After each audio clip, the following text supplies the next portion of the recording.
이 낭독은 부처님의 지혜를 담은 금강반야바라밀경의 완독입니다. 오늘 우리는 이 한 편의 경전을 따라 집착 없는 마음, 무상의 지혜를 배워가고자 합니다. 마음을 고요히 하고 부처님 말씀의 첫 구절을 함께 읽어 내려가겠습니다. 이와 같이 나는 들었습니다. 한때 부처님께서 사위국 기수국 고독원에 머무르고 계셨습니다. 그때 세존께서는 500명의 큰 비구들과 함께 계셨습니다. 그들은 모두 아라한이었고 모든 번뇌를 끊고 해탈을 이룬 이들이었습니다. 그들은 다시는 윤회에 들지 않으며 지혜가 온전히 완성된 수행자들이었습니다. 그들은 스스로 마음을 다스릴 줄 알았으며 집착에 매이지 않는 이들이었습니다. 가진 것이 없어도 부족함이 없고 세상에 있으나 물들지 않는 존재들이었습니다. 그 가운데에는 이름난 제자들도 있었습니다. 가섭존자와 사리불, 목걸령과 안한존자, 그리고 법의 지혜를 대표하는 문수사리 보살도 그 자리에 있었습니다. 부처님께서는 이른 아침 법의 자리를 일어나시어 옷을 갖추어 입으시고 바루를 들고 사위성 안으로 들어가셨습니다.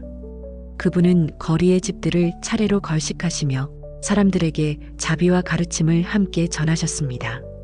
그 모습은 조용하고 단정하였으며 세상의 욕망을 벗어난 수행자의 걸음이었습니다. 걸식을 마친 후 부처님께서는 다시 기수국 고독원으로 돌아오셨습니다. 공양을 드신 뒤 법복과 바루를 거두고 발을 씻고 자리를 정돈하신 다음 법상 위에 평화롭게 앉으셨습니다. 그 모습은 연꽃 위의 달빛처럼 고요하였고 그 앉음은 말없는 법문처럼 깊었습니다. 그때 대중 가운데 수보리 존자가 일어났습니다. 그는 오른쪽 어깨를 드러내고 오른쪽 무릎을 꿇은 채 합장하였습니다. 그는 부처님 앞에 나아가 깊이 예를 올리고 공손히 여쭈었습니다. 세존이시여, 한 가지를 여쭙고자 합니다. 어떤 선남자나 선여인이 무상정등정각을 이루고자 원할 때 그들은 어떻게 살아야 하며 어떻게 마음을 다스려야 하겠습니까? 이것이 금강경 법문의 시작입니다. 지금부터 부처님께서는 집착하지 않는 마음, 고요한 지혜의 길을 하나하나 설해 주실 것입니다. 이제 우리는 그 가르침 속으로 천천히 들어가겠습니다. 마음을 내려놓고 숨결을 고르게 하며 부처님의 말씀을 따라갑니다. 두 번째 분절, 수보리의 질문. 수보리 존자는 부처님께 공손히 아뢰었습니다. 세존이시여, 제게 한 가지를 가르쳐 주십시오.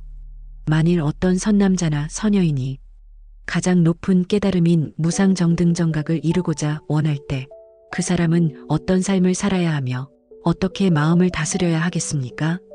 수보리는 진심으로 물었습니다. 진정한 보살이 되기 위해서는 무엇을 놓고 무엇을 붙들어야 하는지를 알고 싶었습니다.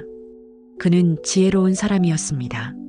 하지만 자신이 쌓은 지식조차 부처님의 큰 지혜 앞에서는 한 알의 모래알처럼 느껴졌습니다. 부처님께서는 조용히 수보리를 바라보셨습니다. 그리고 자비로운 음성으로 답하셨습니다. 수보리야, 훌륭한 질문이다. 진실로 깨달음을 원한다면 무엇보다 먼저 마음을 내려놓아야 한다. 선남자나 선여인이 무상정등정각을 이루고자 한다면 이렇게 발심하고 살아야 하느니라. 나는 모든 중생을 해탈케 하리라. 이와 같은 큰 서원을 품되 그 어떤 중생도 실로 해탈한 바 없다고 생각해야 한다. 수보리는 이 말씀을 듣고 의아해했습니다. 중생을 구하겠다는 서원을 세우면서도 그 누구도 구한 바 없다 생각하라니 이 말씀이 도대체 무슨 뜻일까? 부처님께서는 이어서 설명하셨습니다.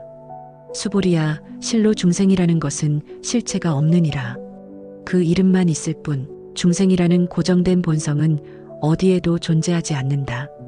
만약 누군가 나는 많은 중생을 해탈시켰다라고 말한다면 그는 참으로 부처님의 법을 이해하지 못한 자이다.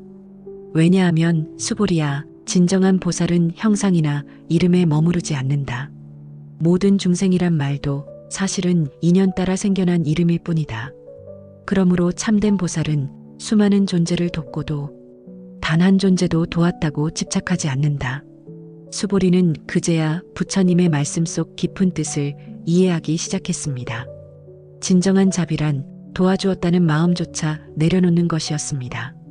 도움이란 상대를 위해 존재하지만 나를 위한 업적이 되어서는 안 되는 것입니다. 이것이 보살의 도이며 무주상보시의 시작입니다. 부처님은 말씀을 멈추지 않으시고 계속 이어가셨습니다. 수보리야, 이와 같이 모든 존재를 해탈하게 하겠다는 서원을 품되 스스로 내가 해탈시켰다는 생각을 일으키지 말아야 하느니라. 그 어떤 이름에도 머무르지 말고 그 어떤 형상에도 걸리지 말라. 그것이 바로 집착 없는 마음에서 피어나는 지혜이다. 부처님께서는 다시 말씀하셨습니다. 수보리야, 형상에 머무는 자는 보살이 아니다. 이름에 얽매이는 자는 진리를 알지 못하는 이다. 보살은 머무름이 없는 이다. 마치 바람이 구름에 매이지 않듯 그 마음은 어디에도 걸리지 않느니라. 중생이라는 말도 해탈이라는 말도 다만 세간의 인연으로 지어진 이름일 뿐이니라. 참된 보살은 이름 너머의 자리를 본다. 그는 말에 머물지 않고 모양에 기대지 않는다. 수보리는 그 말씀을 들으며 조금씩 자신의 마음을 되돌아보았습니다. 자비를 베푼다는 마음 안에 숨어있던 자기 의식의 그림자를 느낄 수 있었습니다. 무언가를 돕고 누군가를 이롭게 하며 스스로 그 공덕을 헤아리려 했던 순간들이 떠올랐습니다. 나는 누구를 위해 일했다는 마음, 나는 누군가를 구했다는 생각, 그 마음 또한 집착이었다는 사실을 그제야 수보리는 깨닫기 시작했습니다. 그때 부처님께서 다시 말씀하셨습니다. 수보리야, 사람이 나는 깨달음을 얻었다고 말한다면 그는 아직 깨달음을 알지 못한 이니라. 무상정등정각이라는 것도 얻고 잃는 개념이 아니다. 그것은 본래 있는 것이 아니라 모든 분별이 사라진 자리에서 드러나는 것이니라. 그러므로 깨달음조차 얻으려 하지 말라. 얻으려는 마음을 놓는 것이 곧 참된 깨달음으로 향하는 문이다. 이 말씀이 끝나자 법당의 공기가 한층 더 고요해졌습니다. 바람도 멈추고 마음도 멈춘 듯한 순간이었습니다. 수보리는 부처님의 말씀이 단지 논리가 아니라 삶의 근원에서 터져나오는 자비임을 느꼈습니다. 그 가르침은 말이 아닌 말이었고 침묵 속에서도 모든 것을 말해주는 지혜였습니다. 이윽고 수보리는 다시 합장하고 고개를 숙인 채 마음속으로 되새겼습니다. 그 무엇도 잡지 말 것, 도움바를 기억하지 말 것, 이름도 버리고 형상도 버리고 그저 지금 이 자리에 머무를 것. 그는 이전보다 한층 더 부드럽고 겸손한 마음으로 부처님 앞에 머물러 있었습니다. 그리고 우리도 지금 이 낭독을 따라 잠시 멈춰 조용히 마음을 바라봅니다. 도와주려는 마음, 무언가를 성취하려는 마음, 누구보다 나아지려는 마음조차 잠시 내려놓아 봅니다. 그 어떤 마음도 머물지 않는 자리가 바로 금강의 지혜가 빛나는 곳이기 때문입니다. 세 번째 분절, 보살의 마음은 머무르지 않는다. 부처님께서는 수보리에게 다시 말씀하셨습니다. 보살은 마땅히 이와 같이 마음을 내지니 어디에도 머물지 말고 마음을 일으켜야 하느니라. 눈에 보이는 것에 머물지 말고 귀로 들리는 것에 얽매이지 말고 냄새나 맛, 감촉이나 생각에도 머물지 말라. 무엇에도 머무르지 않는 자리에서 진정한 마음이 피어나느니라. 이 말씀은 수행의 뿌리를 흔드는 문장이었습니다. 우리는 언제나 무언가에 기대어 마음을 냅니다. 좋은 소리를 듣고 기뻐하고 거슬리는 말을 듣고 마음을 닫습니다. 하지만 보살은 그 마음조차 조용히 바라봅니다. 눈앞에 펼쳐진 세계를 향해 달려가지도 도망치지도 않습니다. 좋음에 머물지도 않고 싫음에 빠지지도 않습니다. 보살의 마음은 어디에도 머물지 않기에 끝내 모든 것과 하나가 됩니다. 부처님께서는 이 가르침을 더욱 깊이 풀어주셨습니다. 만약 마음이 어떤 형상에도 머문다면 그는 이미 보살이 아니니라. 마음을 움직이되 그 움직임에 얽매이지 말고 모든 행위를 하되 그 행위에 나라는 뜻을 담지 말아야 하느니라. 이 가르침은 곧 무소주심의 길입니다. 보살은 어디에도 머물지 않고 모든 중생을 향해 나아갑니다. 자신이 한다는 의식 없이 돕고 공덕을 셈하지 않으며 그 행위조차 기억하지 않는 수행자입니다. 이러한 자비는 이미 나라는 집착을 벗어난 자리에서만 가능합니다. 우리는 때로 좋은 마음으로 선행을 하면서도 그 마음을 간직하고 그 행위를 자랑스럽게 여깁니다. 그러나 보살은 그 기억조차 놓아버립니다. 도운 바를 잊고 공덕을 쌓았다는 마음도 버리고 그저 지금 이 자리에서 다시 또 돕습니다. 이것이 바로 무주상보시입니다. 형상에 머물지 않는 자비, 소유하지 않는 자비, 기억하지 않는 자비입니다. 부처님께서는 또 말씀하셨습니다. 수보리야, 이와 같이 보시하되 어떠한 형상에도 머물지 말라. 색에 머물지 말고 소리에 머물지 말고 냄새와 맛에도 머물지 말며 감촉이나 생각에도 머물지 말라. 보살은 육군 육경을 모두 초월하여 그 어떤 대상에도 마음을 두지 않는 이니라. 색은 눈에 들어오고 소리는 귀를 자극하지만 보살은 그 자극에 휘둘리지 않습니다. 향기로운 꽃도 지나가고 쓴맛도 한때일 뿐입니다. 감촉도 생각도 결국 바람처럼 흘러갑니다. 보살은 이 모든 것을 그대로 두고 그대로 흘려보냅니다. 집착하지 않고 저항하지도 않습니다. 그 자리는 고요하면서도 자유롭습니다. 행함이 있으나 행한 자가 없고 도움이 있으나 도운 자가 없습니다. 수보리는 고개를 끄덕였습니다. 이제 그는 조금씩 이해하고 있었습니다. 머물지 않는다는 것이 결코 무관심이나 포기가 아니라는 것을, 그것은 가장 깊은 책임과 사랑이었습니다. 그 무엇에도 자신을 두지 않기에 한없이 다가갈 수 있는 사랑이었습니다. 형상에 기대지 않고 이름에 집착하지 않고 그저 지금 이 순간에 깨어있는 자비였습니다.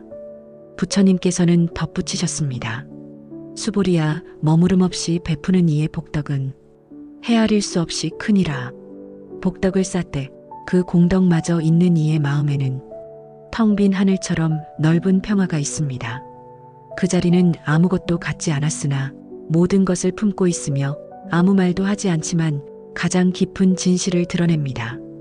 무소주 이생기심, 어디에도 머물지 않는 그 마음에서 진정한 자비가 피어납니다. 우리는 그 마음을 기억하며 지금 이 순간 그 무엇에도 얽매이지 않는 조용한 호흡을 함께 나눕니다. 그저 이렇게 이 자리에 머물지 않고 존재하는 것, 그것이 곧 수행이고 그것이 곧 깨달음입니다. 네 번째 분절, 공의 가르침. 부처님께서는 수보리에게 다시 말씀하셨습니다. 수보리야, 모든 법에는 본래 실상이 없느니라. 이름은 그저 이름일 뿐 그 자체에 고정된 실체가 있는 것이 아니다.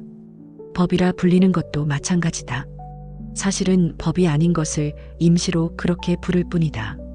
세상 모든 것이 이름 붙여진 순간 우리는 실제가 있다고 착각하게 됩니다. 이것은 나다, 저것은 너다. 그 구분은 마음에서 시작된 허상입니다. 좋고 싫은 것, 옳고 그름, 그 모든 판단은 결국 분별에서 나온 그림자입니다. 그러나 부처님은 말씀하십니다. 그 이름들에 머무르지 말라. 형상에 얽매이지 말라. 공이란 모든 존재가 고정된 실체 없이 인연 따라 움직인다는 진리입니다. 공은 모든 집착을 부수는 지혜이며 모든 경계를 넘어서는 마음의 길입니다. 부처님께서 수보리에게 물으셨습니다. 수보리야, 만약 어떤 이가 이 세계를 금으로 가득 채워 보시한다면 그 공덕은 크겠느냐? 수보리는 대답했습니다. 세존이시여, 참으로 그 공덕은 클 것입니다. 그러자 부처님께서는 말씀하셨습니다. 그러나 이 경의 한 구절을 지니고 바르게 이해하는 이의 공덕이 더 크다 하느니라. 왜일까요? 왜 무수한 재물의 보시보다 한 문장의 깨달음이 더 큰 공덕이 되는 것일까요? 그것은 물질은 잠깐이지만 지혜는 근원을 바꾸기 때문입니다. 보시는 손으로만 하는 것이 아닙니다. 참된 보시는 마음에서 비롯되며 그 마음조차 비워야 완전해집니다. 이것을 주었다는 생각 없이, 누구에게 주었다는 마음도 없이 그저 베푸는 것, 그것이 무주상 보시입니다. 이처럼 마음이 공한 상태에서 행하는 보시에는 헤아릴 수 없는 공덕이 깃듭니다. 부처님은 다시 물으셨습니다. 수보리야, 내가 설한 이 법, 그것이 실제하는 고정된 법이겠느냐? 수보리는 대답했습니다. 아닙니다. 부처님의 법 또한 집착해서는 안 되는 것입니다. 부처님께서 말씀하셨습니다. 그렇다. 진리를 설하기 위해 말하되 그 말마저도 언젠가는 놓아야 하느니라. 진리를 위한 말이지만 그 말에 얽매인다면 그것은 더 이상 길이 아니니라. 우리는 이 말씀을 따라 스스로에게 묻습니다. 지금 내가 붙잡고 있는 이 생각은 과연 진실인가 아니면 단지 익숙함인가? 지혜란 더 많이 쌓는 것이 아니라 덜 붙잡는 데서 시작됩니다. 덜 판단하고 덜 이름 붙이고 덜 머무는 것, 그것이 공의 길입니다. 부처님께서는 덧붙여 말씀하셨습니다. 법의 모습조차 버릴지니 법을 법이라 여기는 순간 그 마음이 또 다른 장애가 되느니라. 진리라는 이름으로 누군가를 평가하고 수행이라는 이름으로 자기를 높이려 한다면 우리는 이미 그 이름에 갇힌 것입니다. 공은 허무가 아닙니다. 공은 의미 없는 무가 아닙니다. 공은 모든 존재가 서로 의지에 잠시 머물다 흘러간다는 깊은 지혜입니다. 그 마음으로 세상을 보면 잡을 것도 버릴 것도 없습니다. 그저 모든 것을 따라 흐르게 두는 것. 그것이 바로 자비이며 지혜입니다. 공의 자리는 조용합니다. 형상도 없고 말도 없습니다. 하지만 그 자리는 가장 깊은 깨달음이 피어나는 바탕입니다. 5번째 분절, 이름과 형상은 허상이다. 부처님께서는 수보리에게 말씀하셨습니다. 그대는 어떻게 생각하는가? 부처를 형상으로 볼 수 있다고 생각하는가? 수보리는 고개를 저으며 대답했습니다. 아닙니다. 형상으로는 부처님을 진실하게 볼 수 없습니다. 부처님께서 말씀하셨습니다. 옳다. 형상으로 열애를 본다 말하는 이는 참으로 열애를 본 것이 아니니라. 여기서 말하는 열애란 과거로부터 진실을 깨달아온 자, 집착과 무명을 벗은 존재를 뜻합니다. 하지만 그 깨달음은 눈에 보이는 모습으로 표현되지 않습니다. 모습은 허물어지고 이름은 바뀌며 소리도 지나가고 기억은 사라집니다. 참된 존재는 그 모든 것 너머에 있습니다. 부처는 결코 눈에 보이는 모습이나 부처상이나 이름으로 규정될 수 없습니다. 그는 이름 이전의 존재이며 형상 너머의 자비입니다. 부처님께서는 이어서 말씀하셨습니다. 어떤 이가 나를 색으로 보고 소리로 찾으려 한다면 그는 나를 끝내 알지 못하느니라.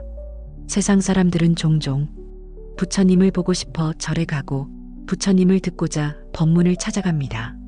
하지만 부처는 눈으로 보는 형상에 있지 않고 귀로 듣는 소리에 머무르지 않습니다. 진정한 부처님은 우리 마음 깊은 곳, 잡지 않는 자리, 비우는 마음 속에서 드러납니다. 이름으로 말할 수 없고 모습으로 붙잡을 수 없기에 그는 영원하고도 자유롭습니다. 우리가 부처를 보고자 한다면 외부를 보기 전에 먼저 자신을 보아야 합니다.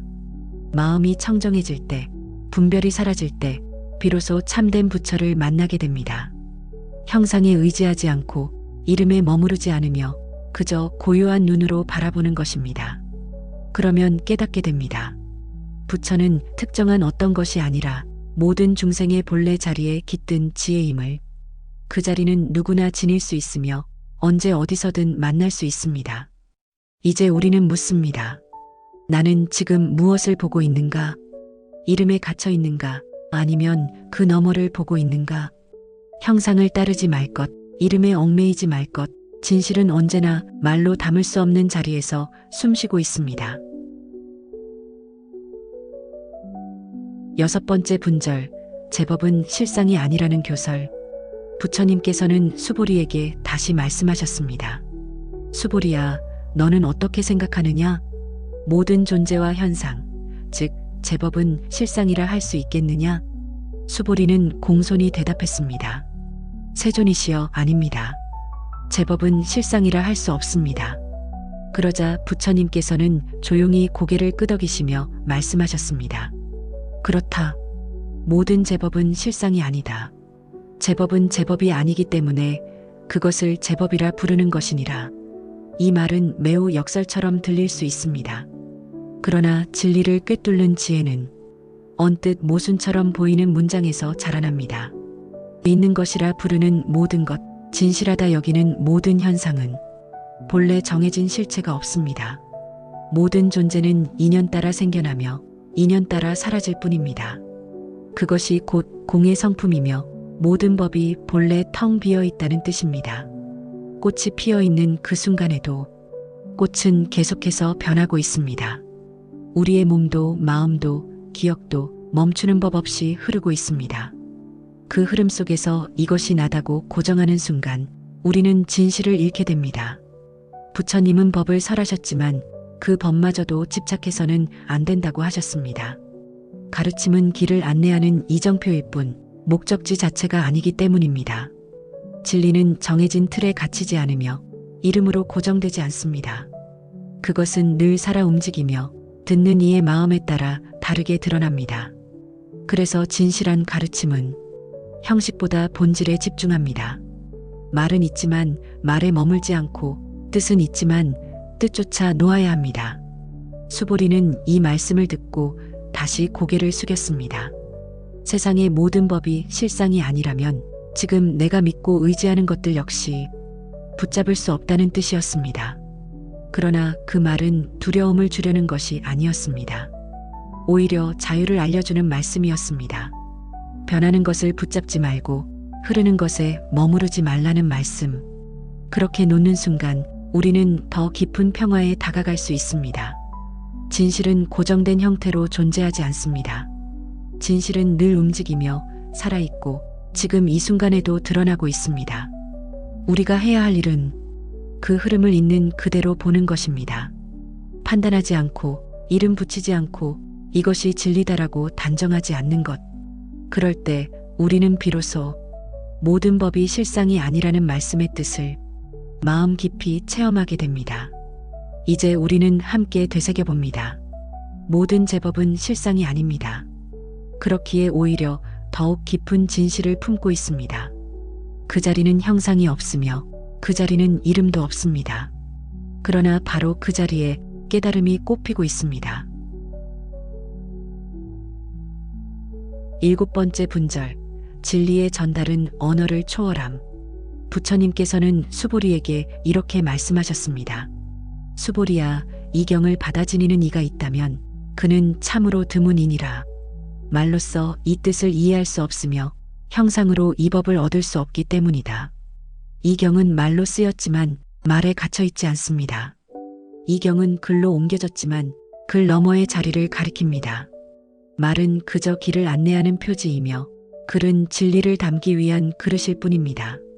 그러므로 부처님의 말씀을 그대로 이해하려 하지 말고 그 말이 가리키는 방향을 보아야 합니다. 마치 손가락이 달을 가리킬 때 달을 보아야지 손가락에 머물러선 안 됩니다. 말을 따라 말로만 이해한다면 우리는 진리를 스쳐 지나가게 됩니다. 그러나 마음을 비우고 경을 받아들이면 그 말 하나하나가 깊은 울림으로 다가오게 됩니다. 그때 우리는 깨닫습니다. 말은 사라져도 그 뜻은 마음 안에 살아있다는 것을. 수보리는 고요히 부처님의 음성을 들었습니다. 그 음성은 낮고 맑았으며 마치 바람처럼 그의 마음을 스쳐갔습니다. 그 순간 수보리는 이해하려는 마음조차 놓고 그저 온몸으로 말씀을 받아들이기 시작했습니다. 그 말은 곧 고요였고 그 고요 속에 말로는 닿지 않는 진실의 향기가 있었습니다. 부처님께서는 덧붙이셨습니다. 수보리야, 이 경을 듣고 즉시 기뻐하지 않거나 의심하지 않는 이가 있다면 그는 전생에 이미 많은 복을 지은 이니라. 그만큼 이 경은 단숨에 이해할 수 있는 법이 아닙니다. 수많은 생을 거치며 지혜의 씨앗을 뿌린 이만이 이 말씀을 듣고도 놀라지 않고 조용히 받아들일 수 있습니다. 진리는 언제나 단순합니다. 하지만 단순한 진실을 받아들이기 위해 우리는 오래 돌아와야 할 때도 있습니다. 이 경은 그 단순한 진실을 모든 형상과 이름 너머에서 전하고자 합니다. 말은 있지만 말에 머무르지 않고 가르침은 있지만 그 가르침조차도 언젠가는 놓아야 합니다. 진실은 말로 가려질 수 있고 뜻은 글에 묶일 수 있으며 그래서 우리는 항상 그 너머를 보아야 합니다. 지금 우리는 함께 묵상합니다. 나는 이 말씀을 이해하려 하는가? 아니면 느끼려 하는가? 나는 경전을 머리로 기억하려 하는가? 아니면 가슴으로 살아내려 하는가? 진정한 깨달음은 이해를 넘어서는 자리에 있습니다. 그 자리는 고요하고 부드러우며 말없는 자비로 충만합니다. 8번째 분절, 보시의 공덕. 부처님께서는 수보리에게 말씀하셨습니다. 수보리야, 어떤 이가 수많은 세상에 가득한 칠보를 다른 이들을 위해 보시한다고 하자. 그리고 또 다른 이가 이 경의 내 구절을 마음 깊이 받아 지니고 다른 이에게 전해준다고 한다면 어느 쪽의 공덕이 더 크겠느냐? 수보리는 머리를 숙이며 대답했습니다. 세존이시여, 그 경을 전하는 이의 공덕이 더 크다고 생각됩니다. 부처님께서는 고요히 고개를 끄덕이며 말씀하셨습니다. 옳다. 보시란 단지 물질을 나누는 것을 넘어 진실한 지혜를 나누는 일 또한 더없이 깊은 공덕이 되는 것이니라. 세상은 손으로 주는 보시를 소중히 여기지만 마음으로 전하는 가르침의 나눔은 그보다 더 큰 자비의 실천입니다. 칠보를 주는 것은 사람의 몸을 따뜻하게 하지만 지혜를 전하는 일은 그 사람의 마음을 밝히게 됩니다. 부처님께서는 이 공덕의 차이를 말씀하시며 보시의 근본을 다시 돌아보게 하셨습니다. 진정한 보시는 내가 준다는 생각 없이 받는 이가 있다는 집착도 없이 그저 바람처럼 물처럼 자연스럽게 흘러야 합니다. 그래서 경에서는 주는 자도 없고 받는 자도 없으며 주는 물건도 없다고 말합니다. 이 마음으로 행해진 보시는 형상이 없고 이름이 없으며 그렇기에 헤아릴 수 없는 공덕을 지닙니다. 또한 이 보시는 집착을 덜고 자비를 기르며 무엇보다 나라는 생각을 놓는 수행이 됩니다. 수보리는 이 가르침을 듣고 깊이 고개를 숙였습니다. 그는 알았습니다. 지혜를 전하는 일은 곧 자신을 비우는 수행이라는 것을. 부처님께서는 다시 말씀하셨습니다. 수보리야, 보시를 하되 색형상에 집착하지 말고 소리나 향기, 감촉, 생각에도 머물지 말지니라. 그렇게 모든 것을 비우고 베푸는 보시가 가장 청정하며 가장 넓은 자비를 담고 있느니라. 우리는 이 말씀을 따라 자신의 보시를 돌아봅니다. 나는 무엇을 주려 하는가? 어떤 마음으로 그것을 주고 있는가? 보시는 단지 물건을 나누는 일이 아닙니다. 때로는 한마디 따뜻한 말, 한 번의 진심 어린 눈맞춤, 그 모두가 보시가 됩니다. 그리고 그 보시가 욕심 없는 마음에서 나왔다면 그것은 이 세상에서 가장 향기로운 꽃이 됩니다. 진실한 보시는 주는 이와 받는 이를 함께 자유롭게 합니다. 그 마음에 머무름이 없다면 그 보시는 공덕이 끝이 없습니다. 이제 우리는 함께 되새겨봅니다. 무엇을 주느냐보다 어떤 마음으로 주느냐가 더 중요합니다. 그리고 그 마음이 맑고 고요할수록 보시의 향기는 멀리 멀리 퍼져나가게 됩니다. 9번째 분절, 무아와 무상의 가르침. 부처님께서는 수보리에게 말씀하셨습니다. 수보리야, 어떤 생각도 고정되어선 안 된다. 그것이 바로 진정한 깨달음의 길이니라. 무엇이든 이것이 그렇다고 단정하는 마음은 이미 그 자체로 집착이 된다. 수보리는 가만히 고개를 끄덕였습니다. 수행자의 길에서 가장 어려운 것은 바로 나는 안다는 생각을 놓는 일이기 때문입니다. 부처님께서는 덧붙이셨습니다. 수보리야, 보살이 마음을 내되 형상에 머물지 않고 소리나 향기에도 머물지 않아야 하느니라. 마음이 머무는 곳이 없을 때 그 마음은 참된 보살의 길을 걷는 것이니라. 우리는 종종 무언가에 의지하려 합니다. 믿음의 대상, 수행의 기준, 자아라는 이름까지도. 그러나 진정한 자유는 그 어떤 것도 고정하지 않는 데서 시작됩니다. 내가 옳다는 마음, 내가 깨달았다는 마음조차 내려놓을 때 비로소 우리는 한 걸음 더 가까이 다가갑니다. 부처님은 무아를 설하십니다. 모든 것은 고정된 자아 없이 변화하며 나라고 부를 만한 실체는 어디에도 없다고 하셨습니다. 무상은 이 세상의 진실입니다. 변하지 않는 것은 없고 머무는 것도 없습니다. 그러므로 오늘의 고통도 지나가고 지금의 기쁨도 스쳐갑니다. 그 흐름을 막으려 하지 말고 그저 바라보며 따라가는 것. 그 자리에 머무름이 없는 평화가 있습니다. 그것이 무아의 고요이며 무상의 자비입니다. 10번째 분절, 수행자의 바른 관점. 부처님께서는 수보리에게 다시 물으셨습니다. 수보리야, 보살은 어떻게 살아야 하느냐? 무엇을 보며 마음을 내야 하느냐? 수보리는 부처님의 뜻을 헤아리며 조심스럽게 대답합니다. 세존이시여, 보살은 형상에 의지하지 않고 분별심에 끌리지 않으며 자비의 마음으로 살아가야 합니다. 부처님께서는 고요히 웃으며 말씀하셨습니다. 옳다. 보살은 모든 중생을 이롭게 하되 중생이 있다는 생각조차도 놓아야 한다. 도와주는 내가 없고 도움을 받는 그도 없으며 도움 자체도 실체가 없는 것이다. 이 말씀은 매우 깊은 뜻을 품고 있습니다. 도움을 주면서도 그것을 잊고 자비를 행하면서도 자신을 내세우지 않는 길. 그 길이 바로 수행자의 길입니다. 보살은 무수한 중생을 구제하되 단 한 명의 중생도 구제했다는 마음을 가지지 않습니다. 왜냐하면 자비는 머무르지 않기에 진실하며 행함은 드러내지 않기에 고요하기 때문입니다. 수행자의 관점은 항상 비움에 있습니다. 비워야 담을 수 있고 놓아야 새로이 만날 수 있기 때문입니다. 그러므로 수행자는 자기를 앞세우지 않습니다. 알았다고 말하지 않고 이루었다고 자랑하지 않습니다. 그 마음이 곧 청정이며 그 침묵이 곧 설법입니다. 부처님께서는 덧붙이셨습니다. 수보리야, 너는 이 경을 듣고도 나는 깨달았다는 생각을 내지 말지니라. 그 마음이 있는 한 아직 깨달음은 시작되지 않은 것이니라. 이 말씀은 우리 모두에게 주시는 경책입니다. 수행이 깊어질수록 우리는 더 조심스러워야 합니다. 겸손하고 낮추고 비우는 가운데 참된 빛이 비로소 드러나게 됩니다. 11번째 분절, 중생을 제도하되 집착하지 말라.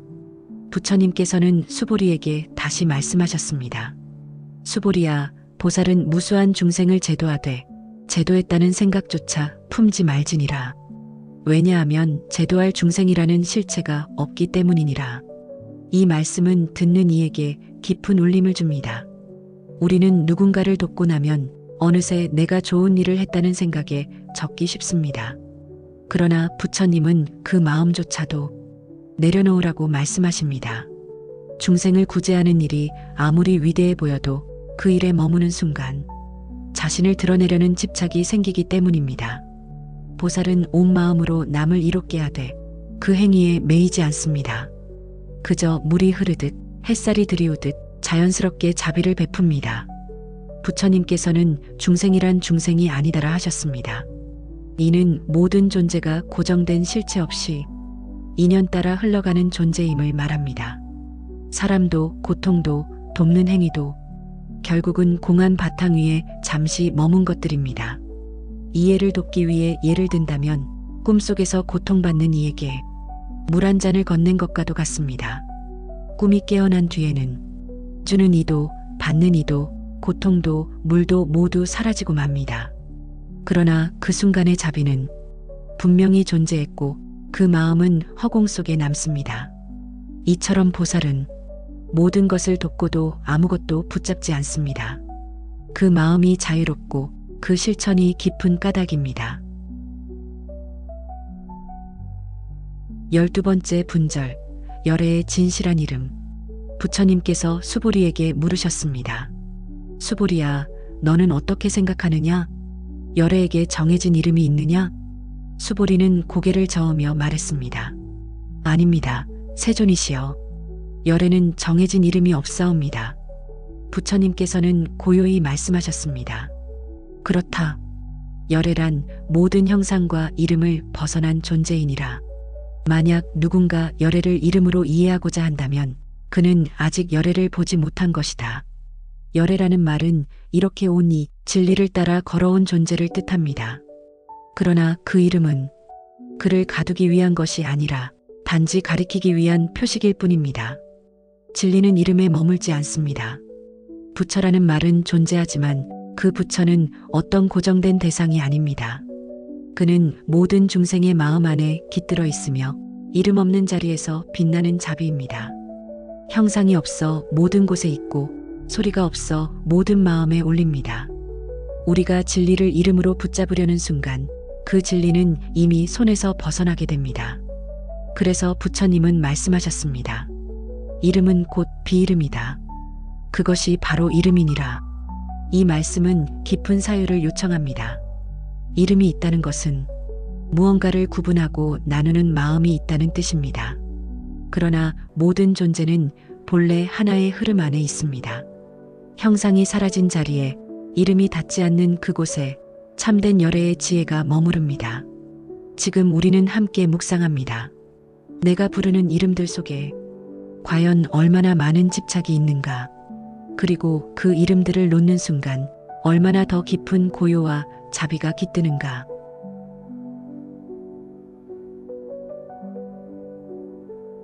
열세 번째 분절, 진리는 불가사의하다. 부처님께서는 수보리에게 말씀하셨습니다. 수보리야, 어떤 사람이 생각할지도 모른다. 내가 아라한이 되었구나. 나는 해탈을 이루었구나 라고. 그러나 그러한 생각을 내는 순간 그 사람은 아직 아라한이 아니다. 이 말씀은 매우 깊은 의미를 담고 있습니다. 진정으로 해탈한 이는 내가 이루었다는 생각조차 떠올리지 않습니다. 깨달음은 성취가 아닙니다. 어떤 지위를 얻는 일이 아닙니다. 오히려 모든 분별과 상을 놓는 자리입니다. 수행이 깊어질수록 나라는 개념은 점점 사라지고 남에게 보일 것도 자랑할 것도 없어집니다. 겸손과 침묵 그리고 맑은 눈빛 하나로도 그 길은 드러나기 때문입니다. 부처님께서는 깨달음을 얻은 자는 더 이상 자기를 주장하지 않으며 어떤 성과에도 머무르지 않는다고 하셨습니다. 우리는 이 말씀에서 배웁니다. 깨달음이란 이루었다는 감각이 아니라 더 이상 붙잡을 것이 없다는 깊은 자유입니다. 14번째 분절, 법을 버리는 법. 부처님께서는 말씀하셨습니다. 수보리야, 만일 어떤 이가 부처님은 어떤 법도 설하지 않으셨다고 말한다면 그 말이 참된 뜻에 가깝다 하느니라. 이 말은 놀랍게 들릴 수도 있습니다. 부처님은 수많은 법을 설하셨고 수많은 경전이 전해지기 때문입니다. 그러나 그 모든 말씀은 실상을 가리키기 위한 손가락일 뿐 그 자체가 진리는 아닙니다. 그러므로 가르침은 듣되 그에 집착하지 말아야 합니다. 부처님께서는 또 말씀하십니다. 마치 배를 타고 강을 건넌 자가 건너편에 다다랐다면 배를 지고 육지까지 가져갈 필요는 없느니라. 법은 강을 건너는 도구입니다. 강을 건넜다면 그 법조차 놓아야 합니다. 참된 수행은 배를 내리고 짐을 내려놓는 데 있습니다. 진리를 향한 길이 아무리 고귀해도 그 길마저 놓는 순간 우리는 마침내 도착하게 됩니다. 그러므로 법을 의지하되 법에 갇히지 마십시오. 그것이 부처님의 가르침입니다. 15번째 분절 언어는 진리를 담지 못한다. 부처님께서는 수보리에게 말씀하셨습니다. 수보리야, 너는 어떻게 생각하느냐? 사람이 열애를 알아보려면 말을 따라야 하느냐? 수보리는 대답했습니다. 아닙니다. 세존이시여. 말을 따라서는 열애를 알 수 없습니다. 부처님께서는 고요히 고개를 끄덕이며 말씀하셨습니다. 그렇다. 말은 진리를 전할 수는 있어도 진리 그 자체가 될 수는 없느니라. 말은 그릇일 뿐입니다. 그릇이 아무리 화려해도 그 안에 물이 진실이라면 그 물을 보는 눈이 더 중요합니다. 부처님의 말씀이 위대한 이유는 그 말이 곧 진리가 아니기 때문입니다. 그 말이 진리로 이끄는 문이기 때문입니다. 말에 머물면 우리는 그 문턱에서 길을 잃습니다. 그러나 그 너머를 바라보면 진리는 고요히 말없는 자리에서 우리에게 다가오고 있습니다. 그래서 부처님은 말로 열애를 본다고 말하는 이는 결코 열애를 본 것이 아니니라고 하셨습니다. 우리는 이 말씀을 깊이 새깁니다. 말을 의지하되 그 말마저 놓는 연습을 해야 합니다. 진리는 소리 없는 자리에서 깃들며 언어 없는 침묵 속에 드러납니다.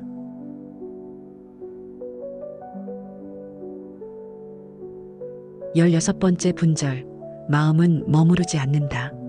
부처님께서는 수보리에게 다시 물으셨습니다. 수보리야, 보살은 어떤 마음으로 수행해야 하느냐? 수보리는 잠시 침묵한 뒤 조용히 대답했습니다. 세존이시여, 머무름이 없는 마음으로 수행해야 합니다. 부처님께서는 고요한 눈빛으로 말씀하셨습니다. 옳다. 마음은 어디에도 머물러선 안 된다. 색형상에 머물지 말고 소리나 향기에도 맛이나 촉감에도 마음 그 자체에도 머물러선 안 되느니라. 머무름이 없을 때 그 마음은 참된 보살의 마음이니라. 이 가르침은 단순하지만 그 깊이는 헤아릴 수 없습니다. 보통 우리는 살아가면서 끊임없이 어떤 대상에 마음을 걸고 붙들고 기대려 합니다. 사람에게, 소유에, 기억에, 심지어는 깨달음이라는 이상에조차 마음을 머물게 합니다. 하지만 부처님께서는 그 모든 것을 놓으라고 하십니다. 잡지 말고 내 것이라 하지 말고 어디에도 머물지 말라고 하십니다. 마음이 머무르지 않으면 자연처럼 흐르고 구름처럼 흘러가며 고요한 자리에 이르게 됩니다. 수행이란 어떤 경지에 도달하는 것이 아니라 끊임없이 놓고 흘려보내는 연습입니다. 매 순간 머무름 없는 마음을 지닐 때 비로소 우리는 과거에도 머물지 않고 미래에도 흔들리지 않으며 지금 이 순간에 충만해집니다. 그 자리가 바로 진리의 자리고 부처님이 말씀하신 머무름이 없는 깨달음의 자리입니다. 17번째 분절, 참된 보시는 무주상이다. 부처님께서는 말씀하셨습니다. 수보리야, 보살은 모든 중생을 위하여 보시하되 무주상으로 해야 하느니라. 수보리는 고개를 끄덕이며 되물었습니다. 세존이시여, 무주상이란 어떤 뜻입니까? 부처님께서는 조용히 말씀하셨습니다. 무주상이란 머무름이 없는 보시이니라. 형상에도 머물지 않고 소리나 생각에도 머물지 않고 주는 자, 받는 자, 주는 물건 그 모두를 비우는 보시이니라. 무주상의 보시는 겉으로 보기에는 작고 소박할 수 있지만 그 안에는 깊은 자비와 자유가 깃들어 있습니다. 누군가에게 따뜻한 차 한 잔을 건넬 때 그 마음에 계산이 없다면 그 행위는 세상을 밝히는 향기와 같아집니다. 우리는 보통 보시를 하면 내가 좋은 일을 했다고 기억하려 합니다. 하지만 그 기억도 놓아야 합니다. 보시는 주는 순간에 완전해야 하며 그 이후에는 바람처럼 흩어져야 합니다. 부처님께서는 무주상으로 보시하는 이의 공덕은 헤아릴 수 없는 이라 하셨습니다. 왜냐하면 그 보시는 자신을 앞세우지 않기에 청정하며 아무도 얽매지 않기에 무한하기 때문입니다. 참된 보시는 대가를 바라지 않으며 기억조차 하지 않습니다. 그 보시에는 나는 없고 그대도 없고 그저 따뜻한 마음 하나만이 남습니다. 수행이란 곧 이런 마음을 기르는 일입니다. 비우고 흘리고 머무르지 않는 마음. 그 마음으로 한 줄기 연등을 밝히는 이가 세상을 진리의 길로 인도하는 이입니다.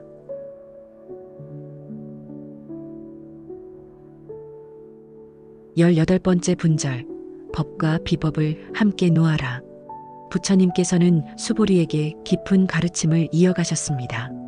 수보리야, 너는 이 경을 가리켜 법이라 말하지 말지니라. 이 경은 법도 아니고 법이 아님도 아니며 그저 이름일 뿐이니라. 이 말은 역설처럼 들리지만 진리는 언제나 언어의 틀을 넘어서 있습니다. 경을 법이라 부르지만 그 법이 곧 진리는 아닙니다. 경은 단지 가리킬 뿐 그 자체로 도달점이 아닙니다. 그러므로 부처님께서는 법이라는 이름에 집착하지 말라 하십니다. 법이 아니다는 생각조차도 버리라고 하십니다. 법과 비법 모두를 내려놓는 순간 그제야 우리는 진정한 자유를 맛볼 수 있습니다. 그것은 마치 양손에 들고 있던 지팡이를 모두 내려놓고 두 발로 걷는 법을 배우는 것과 같습니다. 법에 의지했기에 걸을 수 있었지만 이제는 그 의지마저 놓아야 온전히 자신의 길을 걸을 수 있습니다. 부처님께서는 그 점을 분명히 하시며 이 경마저도 결국은 놓아야 할 대상임을 강조하십니다. 그 말씀은 경전을 무시하라는 것이 아닙니다. 오히려 경전을 존중하되 그 경전에 갇히지 말라는 뜻입니다. 그 경이 가리키는 무엇도 고정되지 않은 자리, 모든 것이 비어있는 자리를 보라는 것입니다. 우리는 이제 질문하게 됩니다. 나는 지금 법에 의지하고 있는가? 아니면 법에 머물고 있는가? 법은 배워야 하지만 머무르면 걸림이 되고 놓으면 길이 됩니다. 그리하여 부처님은 이 경조차도 놓으라고 하십니다. 말은 그쳤고 마음은 고요해졌으며 그곳에서 진실은 비로소 드러나게 됩니다.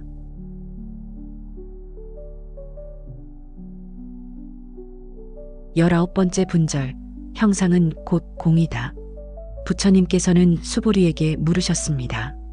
수보리야, 너는 어떻게 생각하느냐?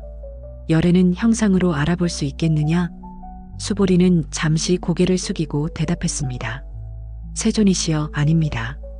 열애는 형상으로 보지 못합니다. 부처님께서는 미소 지으며 다시 말씀하셨습니다. 옳다. 형상으로 열애를 본다고 말하는 이는 참으로 열애를 본 것이 아니니라. 이 말씀은 매우 깊은 통찰을 담고 있습니다. 눈에 보이는 모든 것은 형상이며 형상은 본래 공하기에 그 자체로 진리를 드러낼 수 없습니다. 우리는 종종 외모, 모습, 분위기 속에서 어떤 깨달음을 상상합니다.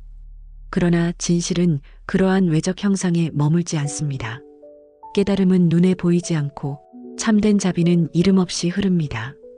부처님께서는 열애는 형상에 의지하지 않으며 그 형상 너머의 자리에 머문다고 하셨습니다.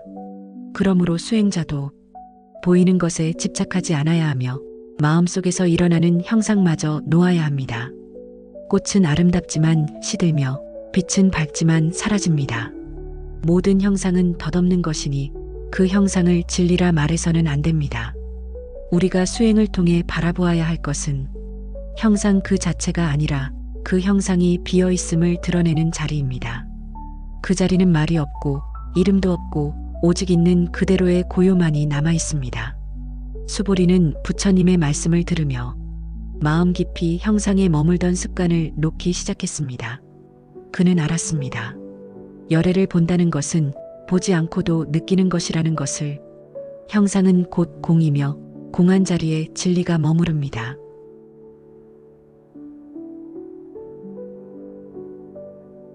스무 번째 분절, 이름은 덧없다. 부처님께서는 다시 수보리에게 물으셨습니다. 수보리야, 너는 열애가 이름으로 존재한다고 생각하느냐? 수보리는 부드럽게 대답했습니다. 아닙니다. 세존이시여. 열애는 이름에 머물지 않으십니다. 부처님께서는 조용히 말씀하셨습니다. 옳다. 열애는 그 어떤 이름에도 머물지 않고 그 어떤 형식에도 갇히지 않느니라. 열애라는 이름은 단지 부르기 위한 표지이며 그 존재 자체를 담을 수는 없습니다. 이름이 생기면 구분이 생기고 구분이 생기면 차별이 생기며 차별은 곧 갈등의 씨앗이 됩니다. 그러므로 부처님은 이름조차도 집착하지 말라고 하십니다.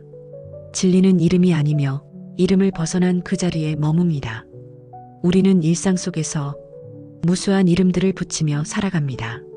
나, 너, 우리, 그들. 그 모든 이름은 구별을 만들고 구별은 멀어짐을 낳습니다. 그러나 이름을 놓는 순간 우리는 다시 본래의 하나 된 자리로 돌아갑니다. 진실은 언어를 초월하며 이름을 버릴 때 비로소 드러납니다. 부처님은 이렇게 말씀하십니다. 이름은 이름이 아니므로 그 이름이 열애인 것이니라. 이 말은 역설처럼 들리지만 실상은 우리에게 집착을 벗으라는 뜻입니다. 수행자여, 이름을 붙이지 마십시오. 그것은 그림자를 쫓는 일과 같으며 실체 없는 경계에 자신을 가두는 일이 됩니다. 그 이름을 내려놓는 순간 비로소 우리는 모든 존재와 하나가 됩니다. 그 자리가 곧 열애의 자리이며 부처가 머무는 고요의 바다입니다.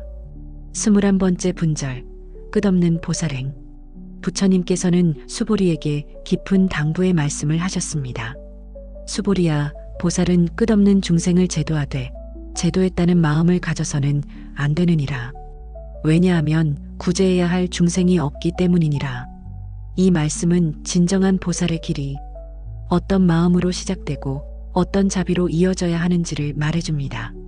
중생을 돕는다는 생각, 공덕을 쌓는다는 마음, 깨달음을 이룬다는 의식, 이 모든 것이 실은 수행의 걸림돌이 될 수 있습니다.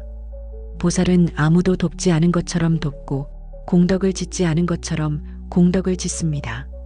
그 마음에는 나는 없고 공덕도 없고 다만 자비 하나만이 남습니다. 부처님께서는 이렇게 말씀하십니다. 보살은 중생을 도우면서도 그 누구도 돕지 않았다는 마음을 유지해야 하느니라. 이것이 가능한 이유는 모든 존재가 본래 공하기 때문입니다. 공한 존재를 돕는다는 것은 나 역시 공하다는 자각에서 시작됩니다. 그렇게 돕는 일은 애씀이 아니라 자연스러움이 되며 수행이 아니라 삶의 일부가 됩니다. 진정한 보살행은 무한히 반복되지만 조금도 지치지 않으며 무수히 베풀지만 자기 자신을 잃지 않습니다. 수보리는 이 가르침을 들으며 자신이 그동안 쌓아온 모든 수행의 기억을 하나하나 놓기 시작했습니다. 그는 마음속으로 다짐했습니다. 나는 아무도 구하지 않으면서 모든 중생과 함께하리라. 그것이 부처님께서 말씀하신 참된 보살의 길이며 끝없는 자비의 실천이기 때문입니다.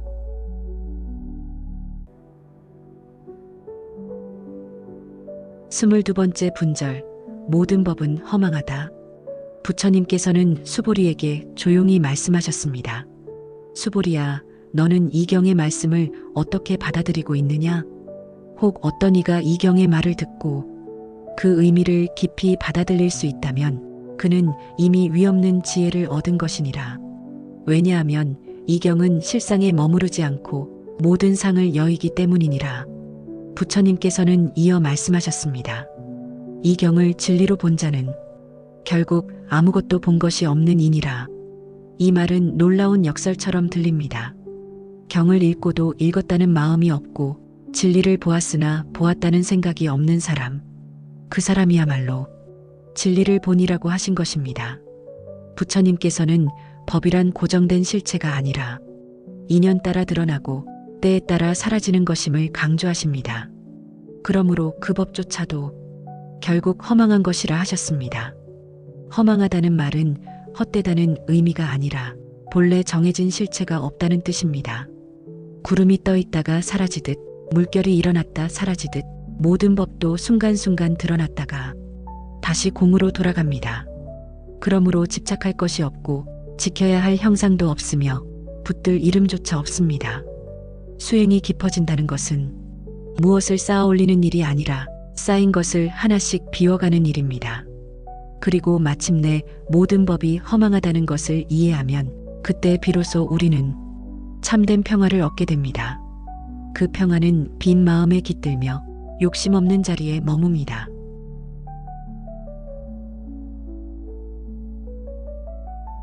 스물세 번째 분절, 무아의 이름. 부처님께서는 수보리에게 말씀하셨습니다. 수보리야, 어떤 이가 이렇게 말할 수도 있다. 내가 아라한이 되었노라고.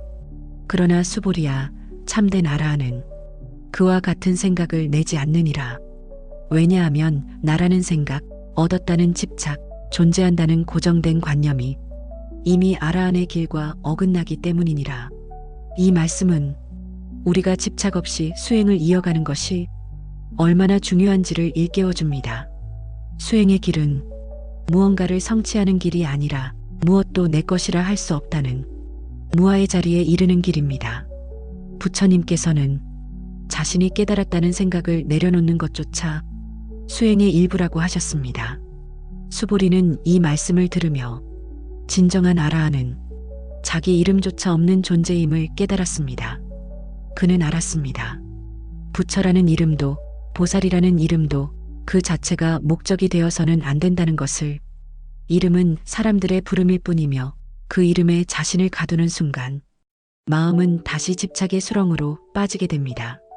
수행자는 자기 자신을 설명하려 하지 않고 이루었다고 말하지 않으며 그저 매 순간 바르게 살아갈 뿐입니다.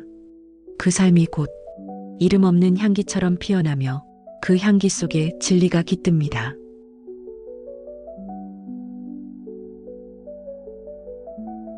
24번째 분절, 끝이 없는 공덕. 부처님께서는 수보리에게 다시 물으셨습니다. 수보리야, 어떤 이가 온 우주를 가득 채운 칠보를 보시한다면 그 공덕이 클 것이냐? 수보리는 대답했습니다. 세존이시여, 매우 클 것입니다. 부처님께서는 말씀하셨습니다. 그러나 어떤 이가 이 경을 듣고 그 뜻을 믿고 받아들인다면 그 공덕은 말로 다할 수 없느니라. 이 말씀은 물질보다 지혜가 더 큰 보시가 될 수 있음을 가르쳐 줍니다. 금은 빛나지만 사라지고 보석은 귀하나 무상합니다. 그러나 진리는 마음에 스며들어 삶을 바꾸고 그 삶은 또 다른 삶을 밝히게 됩니다. 경전의 한 구절을 마음에 새기고 그 구절을 따라 하루를 살아간다면 그 자체로 세상을 이롭게 하는 보시가 됩니다. 부처님께서는 진리의 말씀이 가장 깊은 보시라고 하셨습니다. 그 말은 물건처럼 남지 않지만 그 마음에 새겨져 사람을 자유롭게 하고 고통을 덜어주는 씨앗이 됩니다. 우리는 이 말씀을 되새깁니다. 지혜를 전하는 것은 세상에 남는 가장 향기로운 흔적입니다. 그리고 그것은 무한한 공덕으로 이어지며 그 끝을 헤아릴 수 없다고 하셨습니다. 진리를 믿고 따르고 남과 나누는 그 마음, 그것이야말로 이 세상에서 가장 귀한 공양입니다.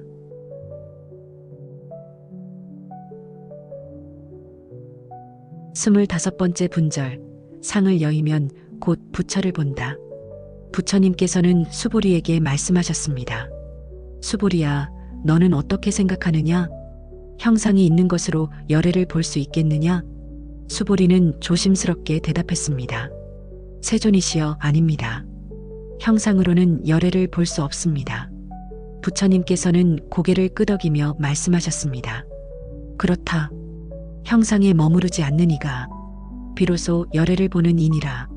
이 말은 부처를 본다는 것이 눈으로 보거나 귀로 듣는 일이 아니라는 뜻입니다. 부처는 형상이 아닙니다. 말의 소리도 아니며 이름이나 개념도 아닙니다. 부처를 본다는 것은 모든 상을 여의는 순간 자기 마음 안에 그 고요한 자비와 지혜를 있는 그대로 마주하는 일입니다. 그 마음이 고요해졌을 때 욕망도 사라지고 분별도 가라앉으며 비로소 보는 자와 보이는 것이 하나가 됩니다. 그 자리에 부처가 있습니다. 그것은 멀리 있는 어떤 존재가 아니라 지금 이 자리에서 형상을 넘어선 그대의 마음 깊은 곳에 이미 깃들어 있는 것입니다. 수보리는 이 말씀을 듣고 진정으로 부처를 보는 눈은 바로 집착을 놓는 데 있다는 사실을 마음 깊이 새기게 되었습니다.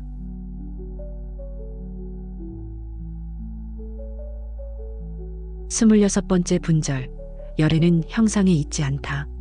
부처님께서는 다시 말씀하셨습니다. 수보리야, 어떤 이가 나를 형상으로 보고자 한다면 그는 진정한 열애를 본 것이 아니니라. 내가 설하는 법을 소리로 들으려는 자 역시 그 뜻을 놓치는 것이니라. 형상으로는 열애를 볼 수 없고 소리로는 법을 들을 수 없느니라. 이 말씀은 우리가 눈에 보이는 것, 귀에 들리는 것에 너무 의지하고 있다는 가르침이기도 합니다. 우리는 수행의 상징을 만들고 그 상징에 감동하며 거기에서 안정감을 얻습니다. 그러나 부처님은 말씀하십니다. 그 상징에 머무르지 말라고. 부처는 법을 설하시지만 그 법은 본래 말이 없으며 그 말씀조차도 진리를 가리키는 손가락일 뿐입니다. 그 손가락을 진리라 여기면 하늘을 가리킨 의미는 사라지고 맙니다. 그러므로 수행자는 소리 너머의 침묵을 듣고 형상 너머의 자리를 바라보아야 합니다. 부처님은 어디에도 없지만 동시에 어디에나 계십니다. 그분을 보려면 눈을 감고 마음의 욕망을 잠재우며 자기의 참된 본성을 바라보아야 합니다. 그 순간 우리는 형상 없는 자비를 만나고 소리 없는 지혜를 듣게 됩니다.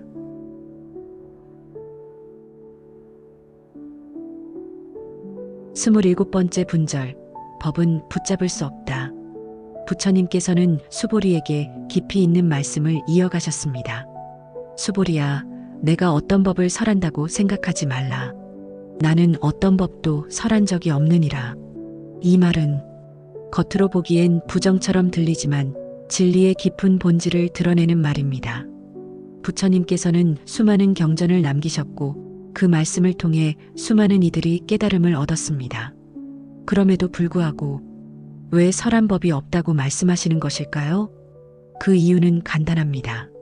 모든 법은 방편이며 그 자체가 진리는 아니기 때문입니다. 법은 중생의 근기에 따라 설해졌고 깨달음에 이르도록 돕는 하나의 다리이자 배일 뿐입니다. 그 다리를 건넜다면, 그 배를 탔다면 이제는 그것을 놓아야 합니다.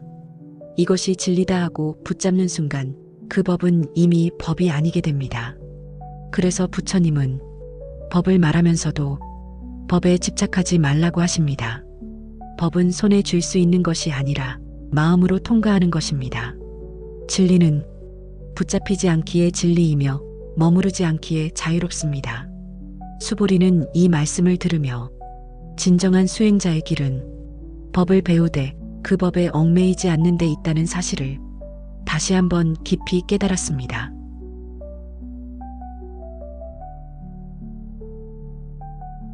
스물여덟 번째 분절, 진리는 비교할 수 없다. 부처님께서는 수보리에게 다시 말씀하셨습니다. 수보리야, 만약 어떤 이가 삼천대천 세계를 칠보로 가득 채워 그 모든 것을 보시한다면 그 공덕이 크겠느냐? 수보리는 대답했습니다. 세존이시여, 매우 큰 공덕이겠습니다. 그러자 부처님께서 말씀하셨습니다. 그러나 어떤 이가 이 경에 단 한 구절이라도 받아 지니고 남에게 전한다면 그 공덕은 앞의 보시보다 더 크느니라. 이 말씀은 물질적 보시보다도 지혜의 나눔이 얼마나 깊은 가치를 가지는지를 일깨워줍니다. 보석은 눈을 즐겁게 할 수 있지만 지혜는 삶을 바꾸는 빛이 됩니다. 우리는 종종 보이는 선행에만 집중합니다. 얼마나 많이 주었는가, 얼마나 크게 도왔는가에 따라 그 가치를 판단합니다. 하지만 부처님께서는 가장 큰 공덕은 마음을 비추는 한마디 진리라고 말씀하십니다. 지혜는 그 사람의 고통을 덜고 올바른 길로 이끄는 씨앗이 되며 그 영향력은 셀 수 없이 넓게 퍼져나갑니다. 이것은 단순한 계산으로 비교하거나 따질 수 없는 차원입니다.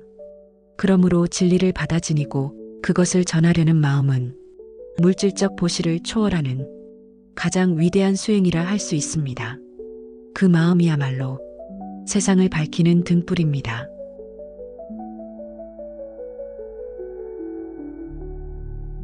스물아홉 번째 분절, 법을 버릴 줄 알아야 한다. 부처님께서는 수보리에게 물으셨습니다. 수보리야, 너는 어떻게 생각하느냐? 이 경이란 진정한 법이라 할 수 있겠느냐? 수보리는 망설임 없이 대답했습니다. 세존이시여, 이 경은 이름뿐이며 실상은 고정된 법이 아니옵니다. 부처님께서는 미소 지으며 말씀하셨습니다. 그렇다. 이 경조차도 결국은 버릴 줄 알아야 하느니라.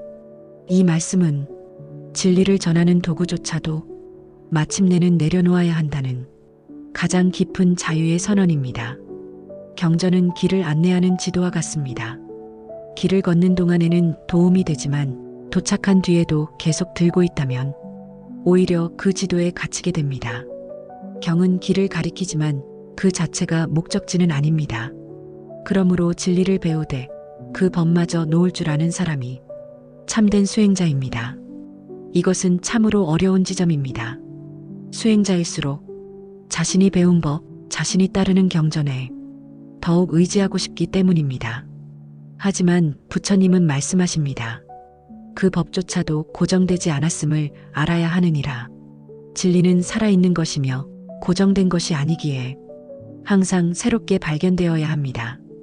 경전조차 놓을 줄 아는 그 마음이 바로 공의 실천이며 가장 자유로운 자리에 이르는 문입니다.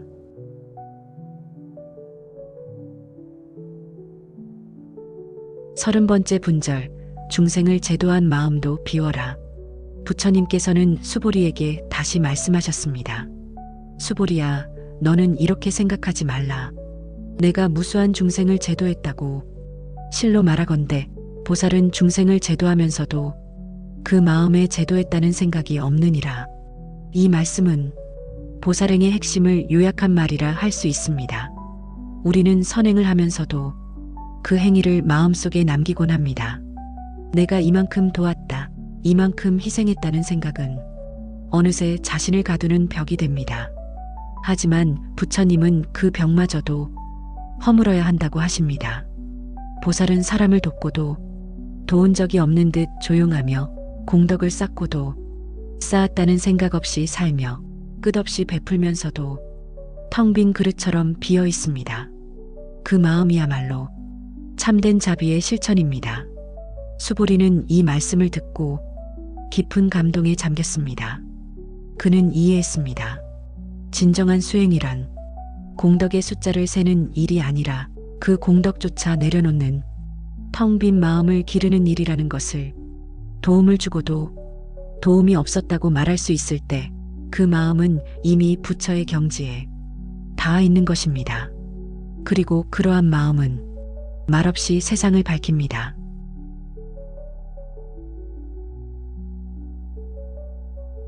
서른한 번째 분절, 일체의 형상을 여의라. 부처님께서는 수보리에게 다시 한번 당부하셨습니다. 수보리야, 어떤 이가 일체의 형상을 여의고 그 형상에 머무르지 않는다면 그가 진정 열애를 보는 이니라. 이 말씀은 금강경 전체를 꿰뚫는 핵심 사상이 다시 한번 강조되는 순간입니다. 형상은 보이는 모든 것, 마음에 떠오르는 모든 생각을 뜻합니다. 우리는 형상 속에 머물기 쉽습니다. 사람의 얼굴, 이름, 말투, 신념, 기억, 심지어는 나 자신이라는 관념조차 모두 형상입니다. 하지만 부처님께서는 그 형상 모두를 여의라고 하십니다. 그리하여 마음은 텅 비고 집착은 사라지고 고요한 자리에 이르게 됩니다.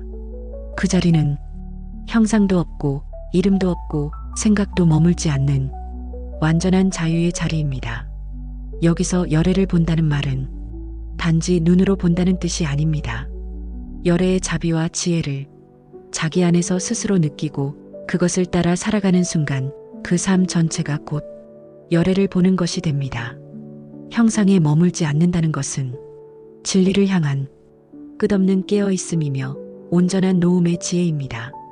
그 지혜는 다툼을 줄이고 집착을 녹이며 사람과 사람 사이에 자비의 바람을 불어넣습니다. 수보리는 이 말씀을 듣고 더 깊은 침묵 속에 들어갑니다. 말할 것도 없고 붙들 것도 없으며 남길 것도 없습니다. 남은 것은 다만 형상 없는 자비뿐입니다.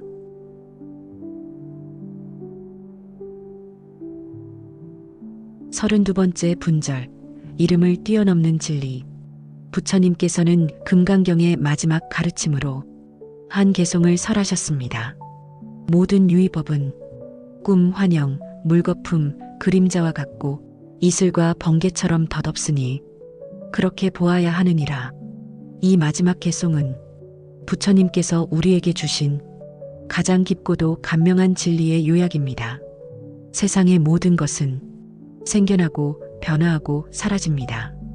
그것은 꿈처럼 선명하지만 깨어보면 허망하고 환영처럼 아름답지만 손으로 잡을 수 없습니다.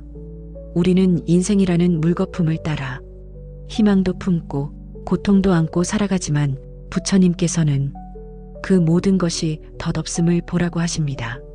이슬은 아침 햇살에 금세 사라지고 번개는 눈을 깜빡이는 사이에 사라집니다. 그처럼 우리의 생각, 욕망, 기억, 분노, 심지어 자아라는 관념조차 모두 찰나에 스쳐가는 것들입니다. 그 덧없음을 보고 나면 더는 움켜쥐려 하지 않고 더는 내 것이라 말하지 않으며 더는 고집하지 않게 됩니다. 그 자리에 머물게 되는 것이 곧 진리의 실현이며 그 마음이 바로 열애의 마음입니다. 금강경은 여기서 끝이 납니다. 하지만 그 가르침은 끝이 아닙니다. 지금 이 순간 당신이 앉아있는 이 자리에서 이 문장을 읽는 그 마음 안에서 금강경은 여전히 살아있습니다. 부처님의 말씀은 말로 끝나지 않습니다. 그 말씀은 고요한 침묵으로 스며들어 당신의 일상과 호흡 속에서 천천히 자리를 틔웁니다. 금강처럼 단단하고 허공처럼 비어있는 그 가르침, 이제 그 가르침을 당신의 삶 속으로 들이십시오. 그리고 조용히 그러나 분명하게 살아내십시오.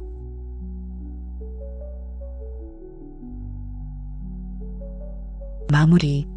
지금까지 우리는 부처님의 깊은 가르침, 금강경의 전편을 함께 완독하였습니다.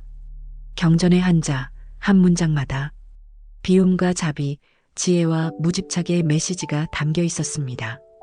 그 가르침은 단지 머리로 이해하는 지식이 아니라 삶으로 살아내야 할 수행의 길이었습니다. 부처님은 법을 설하시면서도 그 법마저 집착하지 말라고 하셨습니다.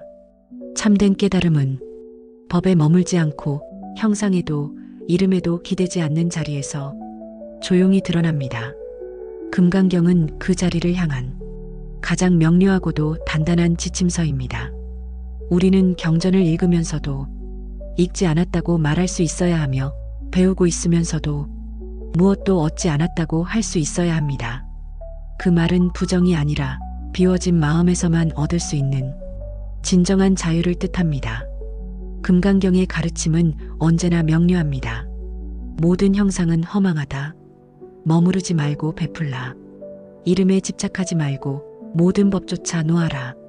그리고 마지막에는 이 모든 것은 꿈처럼 번개처럼 덧없는 것이라 말씀하십니다. 그 말씀을 통해 우리는 이 세상이 본래 비어 있다는 것을 알고 그 빈자리에 머무는 마음이 얼마나 깊고 평화로운지를 체험하게 됩니다.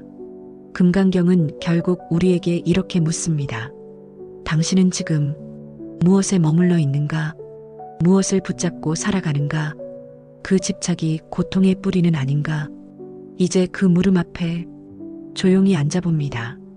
집착을 놓고 상을 버리고 공덕을 쌓고도 그것을 잊고 도움을 주고도 내가 돕지 않았다고 말할 수 있을 때 우리는 비로소 금강의 경지에 한 발 다가서게 됩니다. 수행이란 그렇게 조용히 나를 비워가고 남을 위한 마음을 가꾸어가는 과정입니다. 그리하여 이 경을 읽은 우리는 하나의 문을 지났습니다. 이제 남은 일은 그 문 너머의 세상에서 경전의 말씀을 어떻게 살아낼 것인가입니다. 경은 책에 있지 않고 기억 속에 있는 것도 아닙니다. 경은 아침의 따뜻한 눈빛 속에 있고 가족을 위한 침묵의 배려 속에 있고 화내고 싶을 때 조용히 멈추는 마음 속에 살아 있습니다. 그 한순간의 고요함, 그 자비로운 선택이 곧 금강경의 실천입니다. 이제 당신 안에 있는 부처가 천천히 숨쉬기 시작합니다. 형상을 넘어, 이름을 넘어, 법을 넘어 자유로운 당신의 진실이 부드럽게 깨어납니다. 지금 이 순간부터가 금강경의 시작입니다. 끝이 아닌 삶으로 이어지는 새로운 시작입니다. 그 길 위에 당신의 발걸음이 고요히 빛나기를 바랍니다. 감사합니다. 마하바냐바라밀